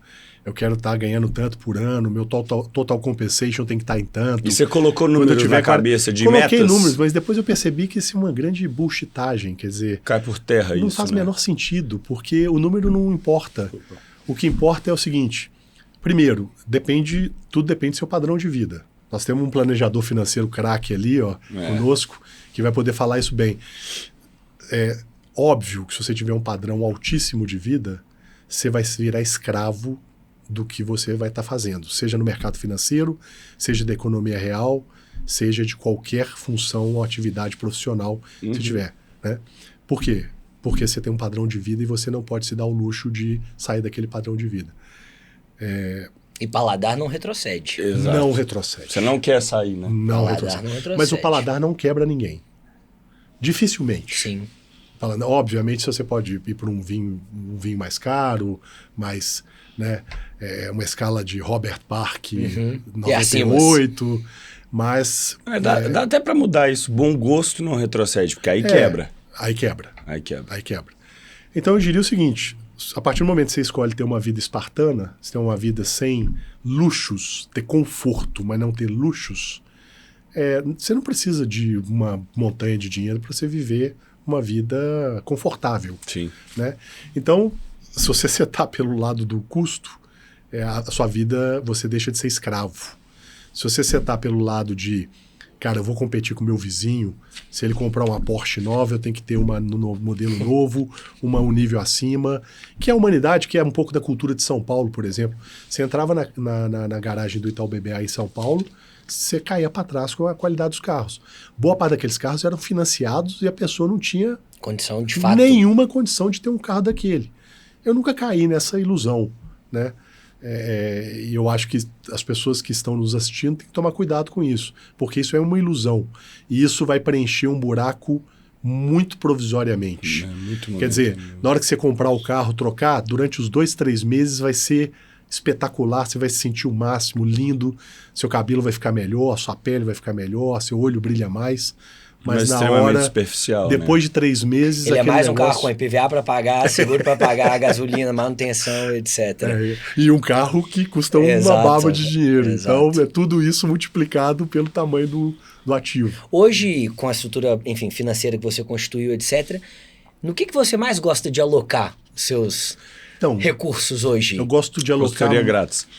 Consultoria grátis. Gosto de alocar muito meu tempo no tempo. Uhum. No tempo de qualidade com a minha família. Então, assim, eu diria que aonde eu prefiro hoje alocar meu dinheiro... Tempo é igual a dinheiro. Alocar meu tempo com a minha família é algo que me dá muito prazer. Como o Bernardo comentou, tá numa praia... que não precisa ser nenhuma praia badalada, com meus filhos ali brincando, fazendo brincadeiras simples. No mar, isso é um negócio que me traz uma extrema felicidade. Então, eu diria que é isso. A vida é simples, né? É simples. A vida, mais uma vez, se você preencheu um buraco existencial ali relacionado a quem você é, seus valores, seus princípios, o que é inegociável para você, e você está tranquilo com aquilo, o resto é pequeno, sabe? Não é o tamanho da sua conta bancária, não é a quantidade de milhões que você tem, não isso não é o avião que você tem, não é o carro que você passeia o fim de semana. Isso fica muito, muito pequeno perto do que de fato importa. Que é simples. O que de fato importa não é caro. Total. Não é caro. Que é convivência com a sua família, convivência com sua mãe, com seus irmãos. Tempo de qualidade. Convivência com seus amigos, a criação dos seus filhos. Total. É você não ser um cara Zeca Pagodinho, deixa a vida me levar, né? Porque se você for Zeca Pagodinho, vai chegar uma hora que essa reflexão vai bater, você vai olhar para trás e vai dar um grande arrependimento, imagino eu. Como é que é a rotina do Paim hoje, depois de tanto adrenalina, tanto estresse, eu imagino, de mercado financeiro, etc. Hoje, como é que é a sua rotina? Como é que está o seu momento agora? É uma rotina mais analítica. Então, hoje eu estou em 3 conselhos de administração. É até engraçado, eu estava fazendo uma reflexão sobre isso. Eu estou em 3 empresas em estágios completamente diferentes.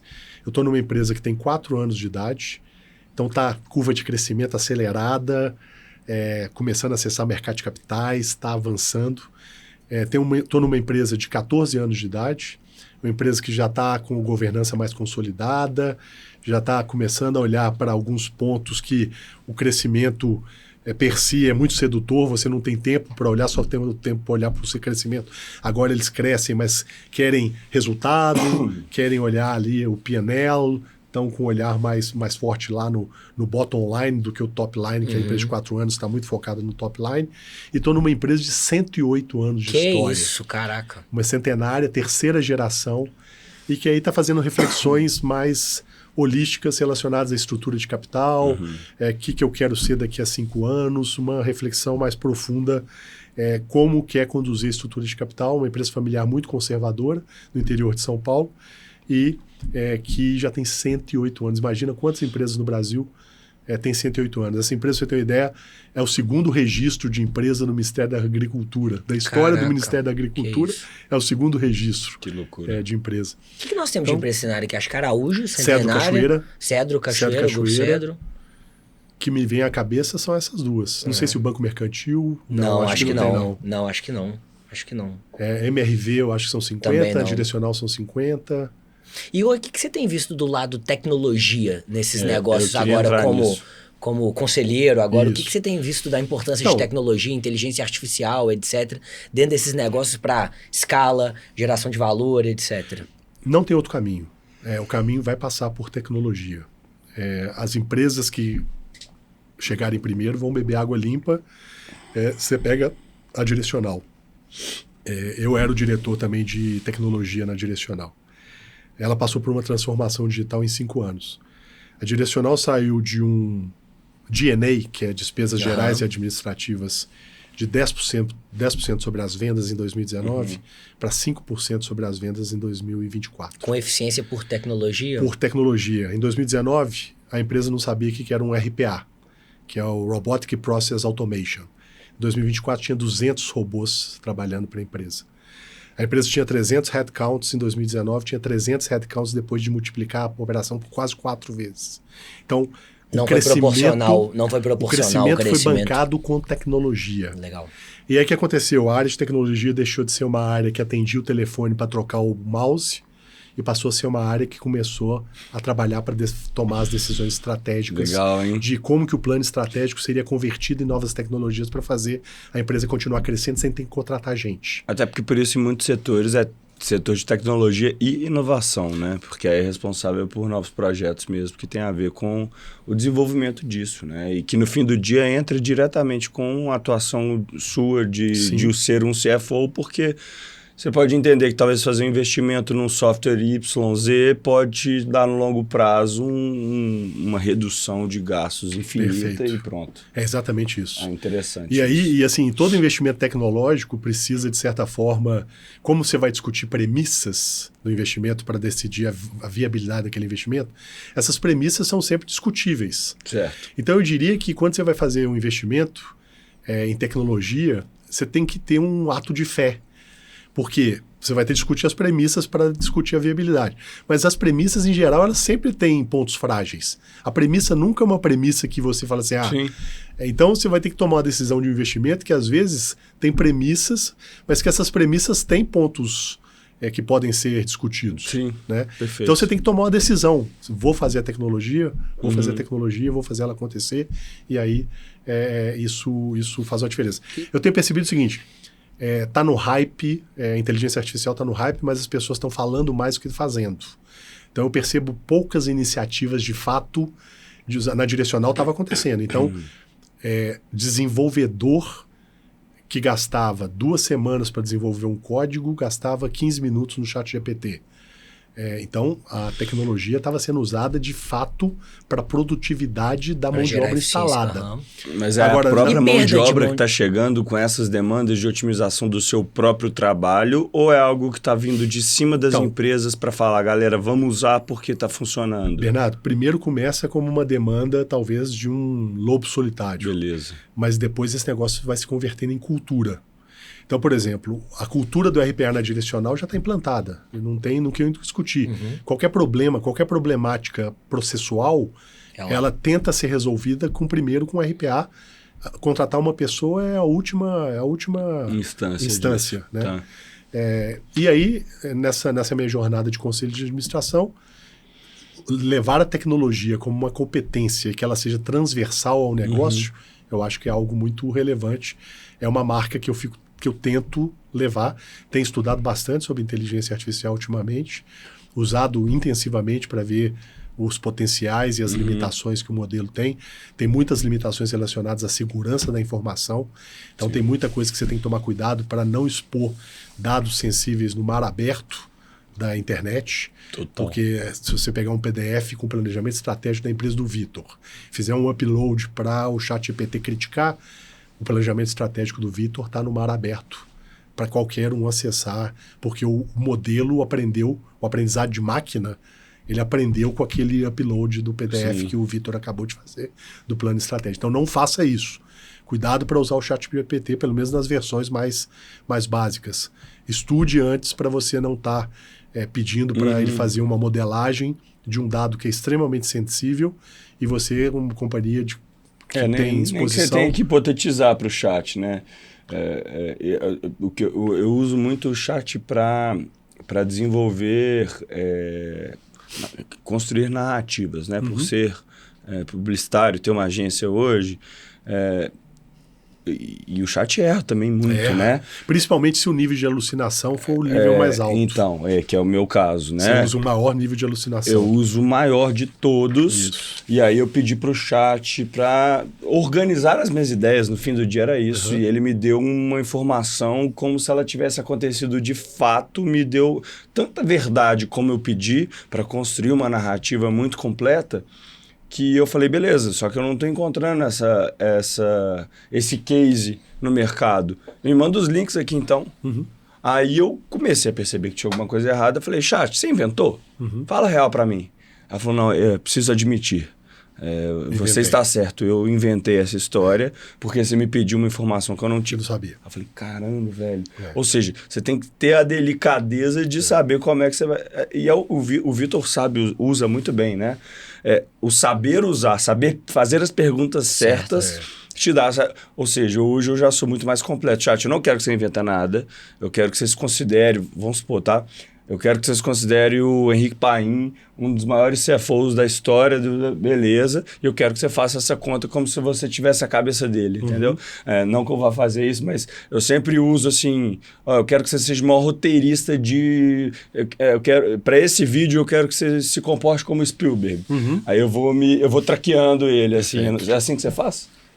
Eu tento ser o mais detalhado ou detalhista possível quando eu vou trabalhar os meus prompts, mas a parte mais importante que eu entendi das ferramentas, que até foi o Vitão que me deu muito insight sobre isso, que está aqui nos acompanhando, é você preparar, no meu caso, o seu background de projeto lá dentro para você ter uma base, o agente, você ter o seu agente bem estruturado, com uma base boa de informações, de conhecimento sobre você, para ele poder performar sobre aquilo que você pede para ele. Então, por exemplo, eu para criar os meus clones, hoje eu uso... personalizado. Né? Hoje eu uso especialmente duas ferramentas, ChatGPT e a Claude, que o Vitor, inclusive, que me indicou. E aí hoje, o que eu mais gastei energia, que eu gastei uns 3 dias para fazer? Criar o meu clone lá dentro.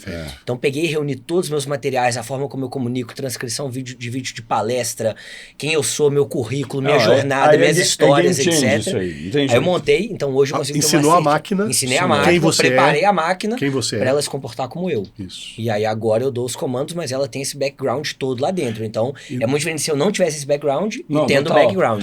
E daqui uns anos você vai criar o seu avatar. Exato. E esse avatar vai estar aí nas redes sociais fazendo palestras fazendo... E nem é daqui a alguns anos, tá, pai? Eu tava tendo um curso de inteligência artificial que eu fiz recente, já é possível criar um avatar com uma similaridade, inclusive física, absurda.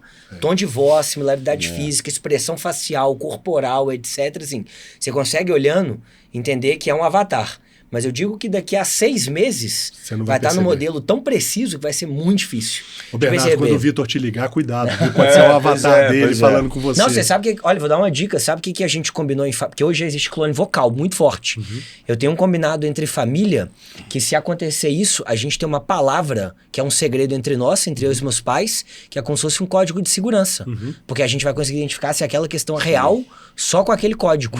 Então, se a gente conversar uma situação, entender que aquilo... Fala a palavra e aí você tá em risco, é sinal vermelho. Não. Você vai falar a palavra, ela vai descobrir que sou eu mesmo. Perfeito. Que é de verdade, para não ser um trote, não ser um golpe, entendeu? Então, por exemplo, se me clonarem a minha voz, por exemplo, e entrarem em contato com minha mãe, e ela começar a achar Pedir uma transferência, ela pode falar assim, não, mas e aquela palavra que a gente conversou? E aí, eles não vão saber, porque é uma palavra que é tratada só entre nós três, a gente não tem registro em lugar nenhum. Então, a gente usa aquela palavra como um código de segurança entre nós. Legal. Conta pra gente a palavra. Gente, vale ouro essa palavra. Vocês viram o negócio que tava acontecendo na fraude no Japão, de o pessoal tirando foto, dando joia? E aí hoje a câmera já consegue capturar a sua digital, a sua impressão digital. É loucura, eu não vi você faz foto de fazendo joia assim, aí até 3 metros ou 4 metros de distância, ela consegue capturar a sua digital para usar aquilo para te fraudar. Que loucura. Tem que tomar muito cuidado. A gente vai chegar num nível, assim, muito, muito monstruoso. Meio faraônico. Só uma pergunta sobre esse assunto. Vocês chegaram na direcional a ter que fazer desligamento por causa de tecnologia? De falar assim, essa área aqui não faz mais sentido e isso aqui dá para ser robotizado ou tecnologicamente exercido? Aí é uma estratégia, né? Nas primeiras tentativas, nas primeiros ganhos de produtividade, a gente fez desligamento. O que acontece? O sistema vem contra você e começa a te boicotar. E aí a gente aprende. E aí o aprendizado significa o seguinte...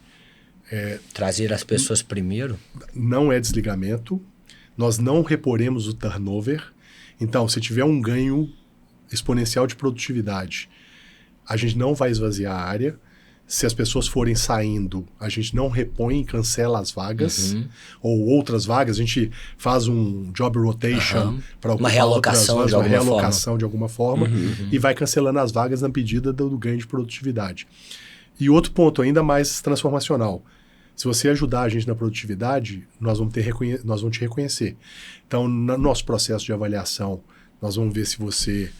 ajudou, vai ter um item de inovação no fit cultural, e se você tiver bem nesse fit cultural, você pode ter um reconhecimento de aumento de salário até ganhar um PLR diferenciado, se caso você esteja ajudando nesses ganhos de produtividade. Legal. Então a gente inverteu. No começo deu aquela ganância de reduz o quadro, mas a gente percebeu que não era o melhor caminho, mudou o caminho e as coisas estavam acontecendo melhores. Bem. Legal, interessante. Pô, animal. Nós temos que ir para a última parte, meu amigo, porque senão a Grenda vai mandar a gente embora aqui, porque nós estamos caminhando para o último momento do nosso podcast. E aí, pai, no último momento agora, a gente prepara uma dinâmica diferente. A gente prepara algumas perguntas que são papum, assim, pra gente responder. E a ideia é você responder genuinamente. Não pode pensar demais sobre elas.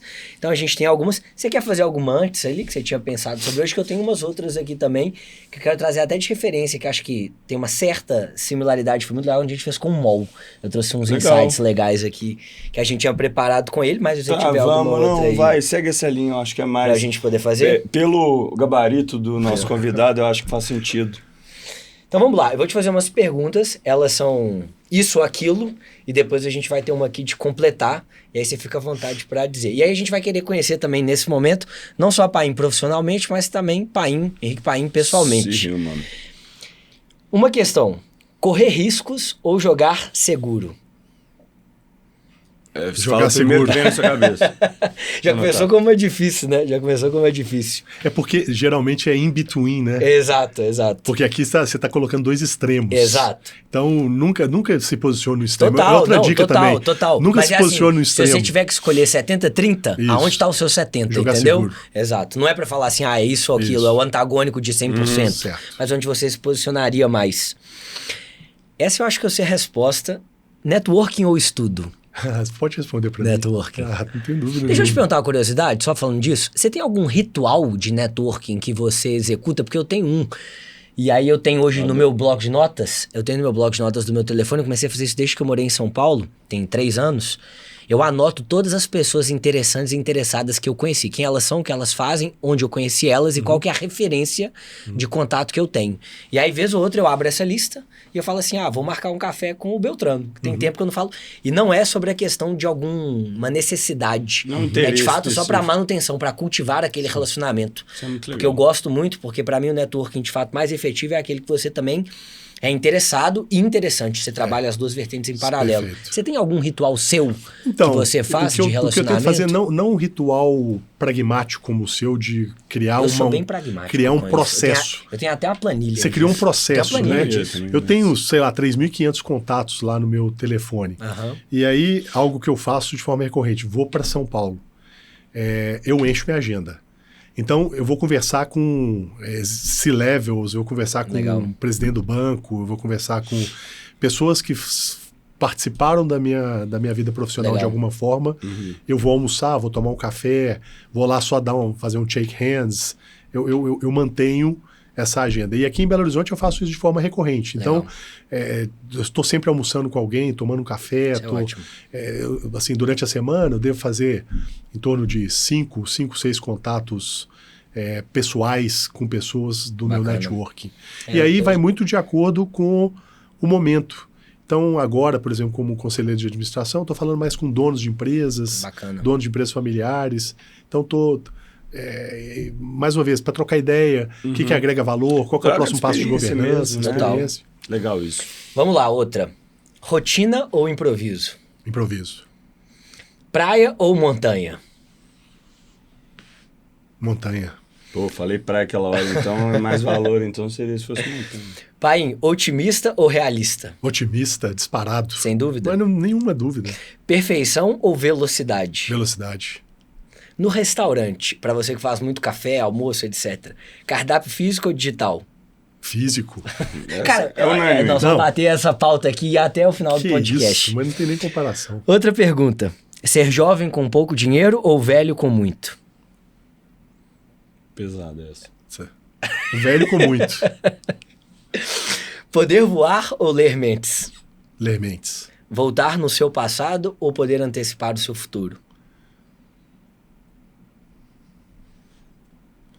Voltar no passado. Diferente as respostas do Paim. Cara, mas sabe o que é interessante? Esse papo com o Paim, ele fez cair por terra todo todo o estereótipo que eu tinha sobre um cara que atua fortemente na área dele. Pelas respostas dele aqui, inclusive, você vê que ele... Cara, você é um cara full comercial. Ele tem Ele muito forte. latente. É porque o Paim tem um lado humano, um lado pessoas, que acho que essa era a principal. Eu me conectei muito. Mas esse é o lance do comercial, ele é um cara humano. Exato. Eu me conectei muito com ele. Tinham outros grandes banqueiros na época lá, grandes officers, Oswaldão, Rafa, Gabi, etc. Pessoas, mas eu me conectei muito com o Paim. Acho que muito pelo meu jeito também, eu tenho essa skill mais comunicativa, mais também. Relacional, etc. Esse era um ponto que me chamava muita atenção. E eu lembro que ele era um cara muito vinculado a pessoas. Isso é muito incrível. Era muito além da questão técnica do banco, do comitê de crédito, da análise da operação, etc. Era muito sobre gente. Interessante, sabe? isso. Então esse era um ponto que me chamava... incrível. Podemos fazer um outro aqui, que é a última parte? Podemos, vamos lá. Então vamos lá. A decisão mais difícil que você já tomou na vida foi...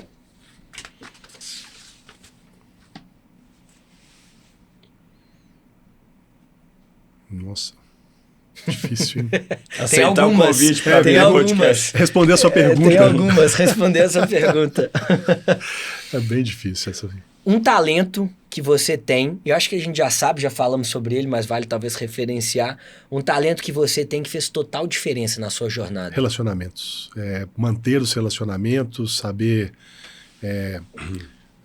deixar a chama acesa de quem você é e, mais uma vez, via de mão dupla, não é uma via de mão única. Sim. Então, do mesmo jeito de ser ajudado, você ajudar também, porque é só assim que funciona. Quando eu vi meu time crescendo, especialmente na direcional, que você tinha uma liderança ali mais direta, mais exercida, o que mais te emocionava? A união do time. Então, como líder, você ser uma inspiração para que todo mundo julgasse junto e não cada um em silos separados. Sim. Legal isso. Qual que foi o seu maior medo na sua jornada? Medo de não dar certo, de as coisas não funcionarem, de você não conseguir atender as expectativas, de alguma coisa sair muito fora do planejado. Qual é a frase que mais te guia quando você está perdido? Ou esteve perdido em algum momento? E aí é um joguinho com o meu sobrenome, tá? Tá lá. No pain, no gain. Eu sou Paim, tá, pessoal? Eu não sou pain, não. Mas aqui eu vou fazer só essa brincadeirinha. Legal, hein? No pain, no gain. A maior lição que eu aprendi depois de tudo foi... Que você precisa de coisas simples para ser feliz. Você não precisa de grandes tacadas, grandes sucessos. Isso tudo é muito... fugaz. Você precisa de fato de coisas simples, legal. Relacionamento, de poder ter bons amigos. Se você puder ser gentil com alguém, exagere na gentileza, porque isso vai voltar em dobro para você. Isso aí não é clichê. Isso acontece na vida real e eu sou uma proxy de Legal. Eu exagerei na gentileza na minha vida inteira. Com você, quando a gente trabalhou junto. Sim, total. E com milhares de pessoas. Cara, uma das coisas mais legais que eu fiz no banco foi quando o pai me levou, você me levou na direcional, não sei se você vai lembrar, mas o pai me levou na direcional e eu falei, cara, eu estou indo... Eu acho que a gente já era o CEO na época. Você era o CEO. Eu falei assim, eu estou indo... Eu era estagiário, cara. Pô, acabado de começar a jornada. Eu tô indo conversar com o banker que eu mais admiro no banco e com o CEO da direcional pra comprar. Eu fiquei na reunião mudo, assim, quietinho na minha vida. Não, você assim, sempre se portou muito tranquilo, bem. mas, não, ele se mas eu posiciona falava bem. assim, mas eu falava assim, cara, bem. que experiência que eu tô tendo aqui. E era tão legal desse lado de pessoas, porque a visão do Paim, dos officers também lá do banco, era levar os estagiários sempre pro mais perto possível pra gente poder viver aquela experiência. Cara, isso no banco, na cultura Itaú, isso me chamava muita atenção, sabe? Sobre o que você estava falando, né, da gentileza, eu me identifiquei bastante, tá? Eu costumo dizer que o bom humor, ele é transcendental. Então, assim, cara, eu quantas vezes não... E a gente fala muito disso aqui, mas quantas vezes eu não segurei a porta para alguém ou vim de Uber agora, falei... Meu querido, muitíssimo obrigado, uma excelente semana para você. Às vezes esse cara tá num dia horrível, sabe? E aí, pronto. É uma luz. É uma luz. Você sabe o que me chamou a atenção? O Paim entrou aqui e foi cumprimentar a Grenda. Ele cumprimentou falando assim, muito prazer, eu sou Henrique Paim. A questão do nome, eu tenho certeza que é uma das principais características que eu sei Não é meu nome, é eu sou. Exato, eu sou. Exato. Não é meu nome, é Henrique Paim. Eu sou o Henrique Paim. Exato. Eu tenho 3 perguntas para fazer para ele. Tá, e a última só. O meu filho vai crescer sabendo que o sucesso é... Resiliência. Legal. Passa aí pra gente encerrar. Eu quero fazer um rapidinho, tá? Mas é o se eu fosse. Então, Eu acredito que tenham muitos jovens startupeiros aí conosco. Se você fosse um CFO de uma startup de impacto, qual que é a primeira métrica que você olharia com a sua ótica de CFO? Crescimento é importante, mas não esqueça o caixa de jeito nenhum. E acredito... Legal isso. Bom. Tem que ser gerador, né? Não, no começo não queima caixa. Queima caixa, mas beleza. Tem Cria a caixa. Negócio que gere com visão de geração de caixa. Cria um negócio, tenha um plano de longo prazo para esse negócio, mesmo que seja muito ambicioso, moonshot. Coloque o capital necessário ou vai colocando o capital. Tem um plano de recebendo aportes de capitalização, mas o capital vem antes do crescimento. Se o crescimento vier sozinho, sem olhar para o caixa, você vai quebrar a sua empresa. Mais rápido que você imagina, né? Mais rápido que você imagina. E isso que eu vou te falar aqui, você já deve estar passando por isso. Então, se você tivesse que ensinar finanças para os seus filhos de, 8 anos, como é que você começa? Qual que é o pontapé disso? Vai parecer que eu estou batendo na minha tecla, eu falei assim, não tire o olho do caixa. Olhe para o caixa. O que quebra a empresa é o caixa. Nada mais quebra a empresa. Às vezes os projetos têm uma modelagem econômica maravilhosa e pouco atenta à visão do caixa, da liquidez. Não perca de vista a liquidez, porque é isso que faz os projetos, até se chegar lá no longo prazo, eles terminarem. Sim. Interessante. Uma última. Se você estivesse num happy hour com Warren Buffett, o que você perguntaria para ele? Até hoje fazendo a mesma coisa. Cara... Chega, né? Fala sério. Quer dizer, a mesma vida, né? Assim, deve ser interessante a vida, porque tem vários ativos, investimentos e tal, mas chega uma hora que deve dar vontade de fazer alguma coisa diferente, você não acha? Mas o cara tomar a mesma Coca-Cola, fazer o mesmo padrão, o mesmo ritual, me parece cansativo. Diz que o Warren Buffett é um cara de rotina extremamente simples, assim, também. Um cara de rotina então, mas repetir isso tanto, né? Eu fico pensando se a vida não deve ser um pouco maçante. Bom demais, hein? Foi legal pra caramba. Cara, eu fiquei tão feliz de ter o Paim aqui, porque eu que agradeço demais foi muito bom, Paim. Obrigado Adorei demais pela presença, obrigado pela sua disponibilidade. E acho que hoje o mais legal de tudo, cara, é porque a gente quebrou um estereótipo do mercado financeiro, de fato, total, que a gente tem, para um cara de visão e gestão e cuidado muito humano com as pessoas. Esse foi um dos pontos que mais me chamou a atenção. Me chamou a atenção isso também. Esse é um Paim que eu já conhecia, mas conheci esse bastidor que eu não tive oportunidade até então, me chamou muita atenção. E, cara, no final, é sempre sobre pessoas. Eu até, assim, obviamente, agradeço muito você ter vindo aqui, mas para mostrar para quem nos assistiu que nem toda decisão precisa caber no PowerPoint, né? Não. Então, acho que essa foi a mensagem que a gente até colocou aqui como uma parte do encerramento, mas que ficou muito nítido aqui. Exato. Sabe? Que é por trás de tudo aquilo tem um ser humano que sente dor, que sofre, que comemora, que fica feliz, que grita, mas que no fim do dia gere pessoas, ama pessoas e desmistifica tudo isso através dessa relação que você constrói. E Bernardo, o jeito que você trata as pessoas é o jeito que você vai ser tratado. Total. Então, o motorista do Uber que você fala um bom dia, excelente semana, o porteiro... qualquer o diretor do banco, quer dizer, aquilo vai voltar para você do jeito que você... Reverbera na mesma frequência. Ah, legal. Então hoje encerramos aqui o nosso episódio com o Henrique Paim, banker, CFO, hoje conselheiro de grandes negócios, pai, um cara super humano, um grande líder também de muitas pessoas, de muito impacto, de muito cuidado com todos que estão ao seu redor. Paim, obrigado mais uma vez pela presença. Foi um prazer te receber aqui no podcast. O prazer foi todo meu. Relembrando aos nossos seguidores os nossos cupons KCast15 na Minimal e na Desinchar. E se você curtiu esse episódio, não esquece de compartilhar com quem quer aprender muito mais sobre como é a vida nos negócios para além das questões negociais e profissionais. Afinal, e no final, é sempre sobre pessoas. É isso. Pessoal. Maravilha. Obrigado, isso não pode falar. Não pode terminar com isso, não. Ó, é uma lição Isso eu já falei com com ele, falei assim, Bernardo, nunca termine um episódio ou uma apresentação com então é isso. Não pode falar isso. Não pode. E o pior é que eu tô assistindo vídeos, já alguém fala isso, eu falo, não pode. Isso não. Mas é um processo, né? Bom demais, pessoal, pai. Muitíssimo obrigado, pai. Muito obrigado. Obrigado demais. Eu falei que era um baita nome, hein, que a gente ia trazer aqui. Elevei meu QI definitivamente aqui, foi muito legal. E até a próxima, pessoal. Até a Valeu, próxima. tchau. Tchau, tchau.